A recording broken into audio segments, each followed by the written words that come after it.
Bonjour! Comme chaque mois, je vous propose ma guidance angélique. Alors, c'est pas vraiment ma guidance, mais je demande plutôt aux cartes guidance afin que un ange et son énergie viennent se manifester à nous pour nous accompagner dans la traversée du mois. Et là, je vais donc demander guidance pour le mois de mai 2021. Donc c'est parti, je me connecte.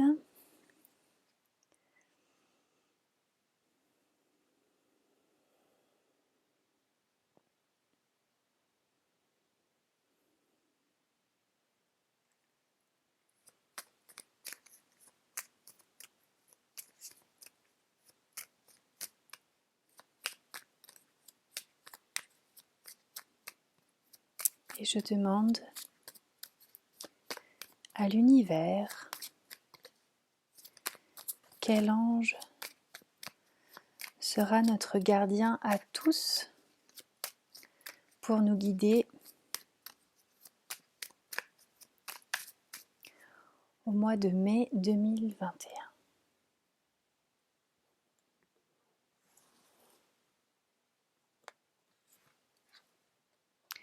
Et il s'agit de Rémiel. Rémiel. Alors j'aime beaucoup ce jeu de cartes parce qu'il nous permet de découvrir des anges. Souvent on connaît bien le nom des archanges les plus connus, Michael, Raphaël, Gabriel, Uriel, Métraton, on connaît tous ces noms-là, mais c'est vrai qu'il y a tellement d'anges. Il y a autant d'anges que d'humains, même voire encore plus. Je vous avoue que je ne sais plus dans mes lectures ce que j'avais lu, mais voilà, je suppose qu'il y en a même encore plus que les humains. C'est sûr même, je le ressens au fond de moi, voilà. Et donc ce jeu, j'affectionne particulièrement parce que justement, il vient nous apprendre en fait l'existence d'anges qui ne sont pas forcément les plus connus. Alors, c'est parti pour la lecture des messages que nous transmet Rémiel. Alors, à savoir, enfin vous le savez sûrement déjà, euh, le L, E-L représente Dieu. Donc tous les prénoms qui sont constitués avec un E-L dedans veut dire Dieu. Donc Rémiel, je vous montre l'image en grand, parce qu'à chaque fois ce sont des très belles images aussi. C'est l'aide par la distance et la compassion. Peut-être qu'on va être reconfiné, parce que si c'est l'aide par la distance, on verra. Là, je vous fais cette vidéo, on est fin mars, donc à voir au mois de mai ce qu'il en sera. C'est pour ça que j'aime bien les faire à l'avance aussi, parce que du coup, selon après voilà, les événements qui arrivent au cours du mois, ben, je me dis ah ouais, c'est quand même dingue qu'à chaque fois les cartes disent vrai. Alors, le bon mot au bon moment fait des miracles. Donc là, on est vraiment sur l'énergie sur l'énergie du verbe créateur. Rémiel, également appelé Ramiel, Rumaël ou Rumayal, signifie quelque chose comme être hautement exaucé. Waouh! Lui et l'archange Gabriel sont les anges de la compassion. Ah oui, c'est ça que je voulais préciser tout à l'heure quand je vous ai parlé des anges, des archanges. Les noms que je vous ai cités tout à l'heure, c'est vraiment des noms d'archanges. Donc on les connaît assez facilement, mais c'est vrai que là, il s'agit vraiment de cartes qui concernent les anges.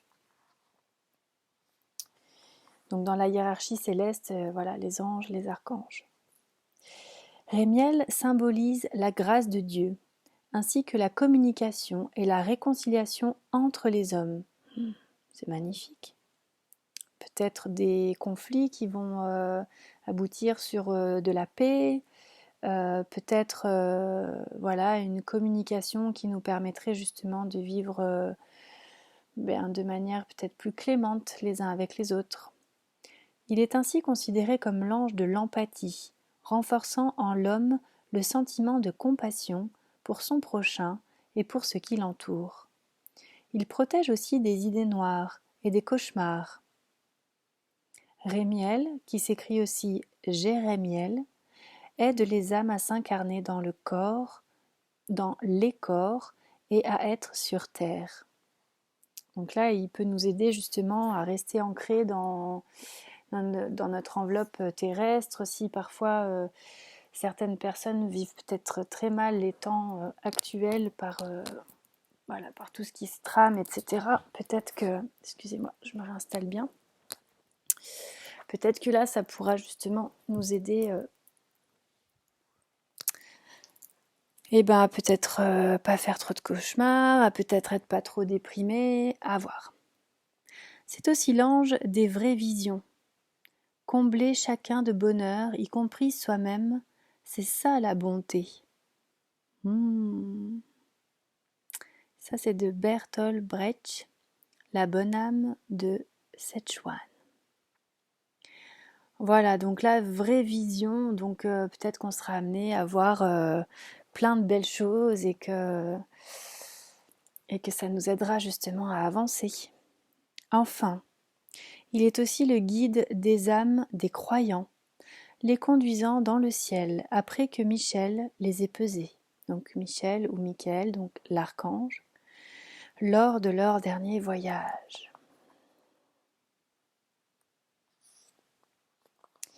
Alors quand on parle de croyants, là du coup ça me donne envie de rajouter aussi quelque chose. Quand on dit croire en Dieu, c'est la même chose que lorsqu'on dit croire en la magie de l'univers, croire en la magie de la vie. C'est vraiment cette notion en fait de se rendre compte que la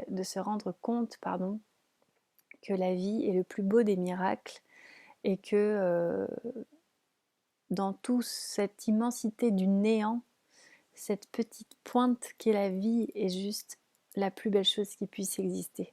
C'est ça être croyant, c'est se rendre compte de la valeur de la vie. Et donc quand on se rend compte de cette merveilleuse valeur de la vie, forcément on se pose des questions, on se dit pétard mais ça vient d'où qui est à l'origine de tout ça? Et donc on commence à aimer et avoir beaucoup de respect et d'admiration pour la création et donc pour le créateur. Ce créateur qui à mon sens est vraiment l'unification parfaite du principe masculin et féminin et beaucoup plus encore.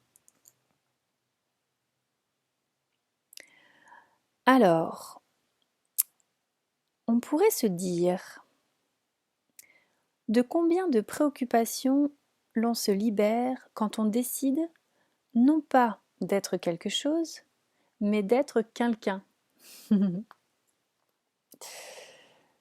Ensuite, on pourrait se dire aime ton prochain comme toi-même.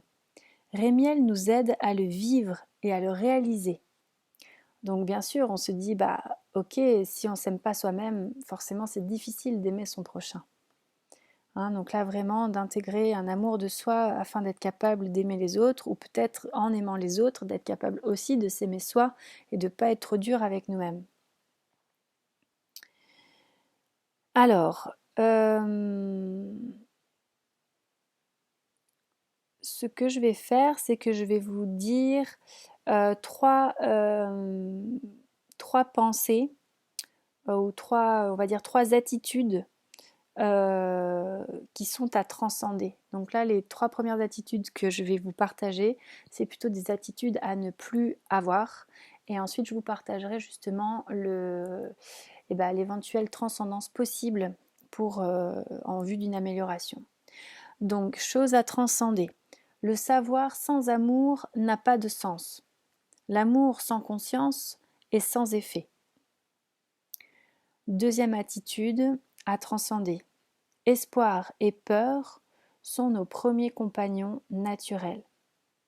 Et troisième attitude à transcender, au maximum, quelques compromis boiteux et plaisir bancal.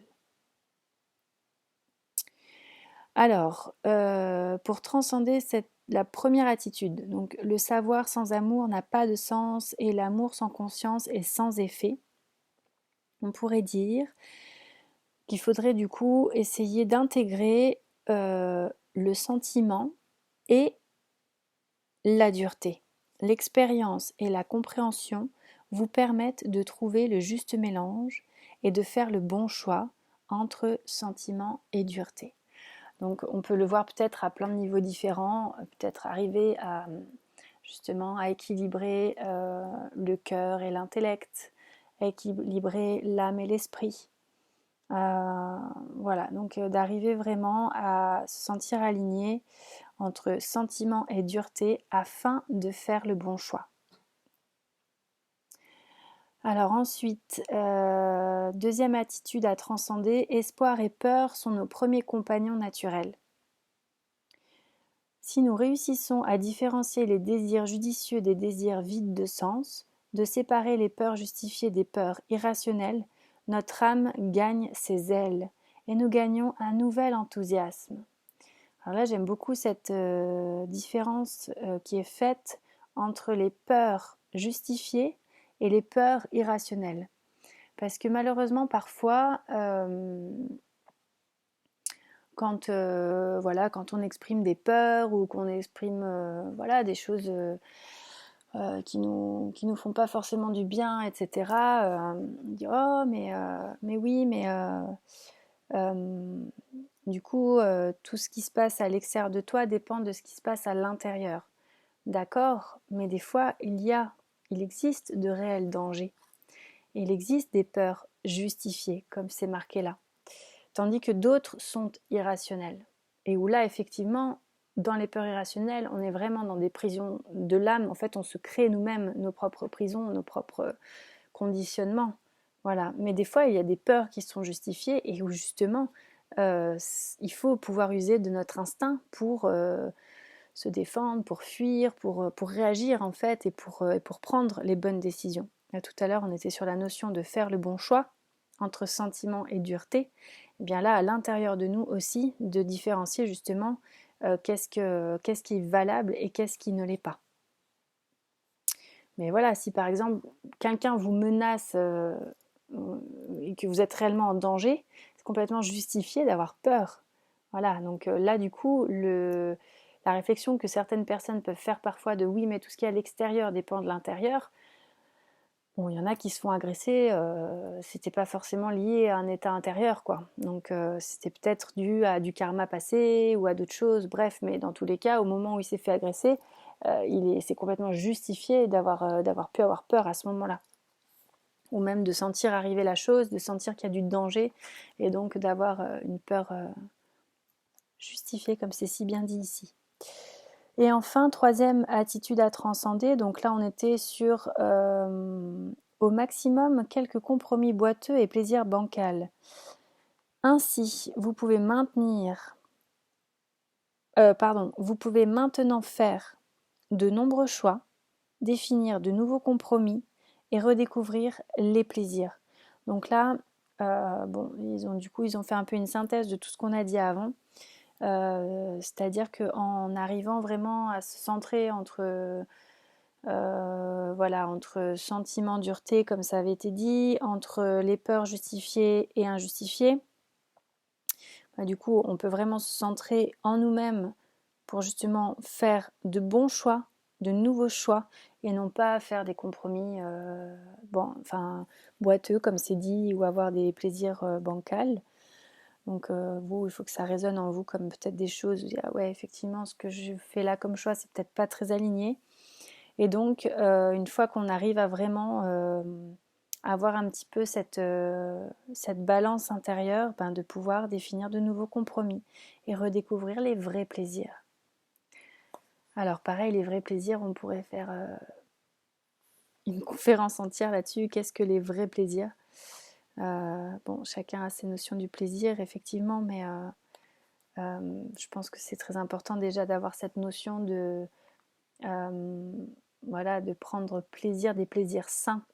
C'est-à-dire qu'on fait de mal à personne, voilà, qu'on se réjouit en fait de cette création, de cette beauté de la vie, comme on en parlait, enfin je vous en parlais tout à l'heure, plutôt que d'avoir des plaisirs qui soient manipulateurs ou voilà, je pense que vous avez bien compris le message. Et donc pas besoin de faire une conférence d'1 heure. Non.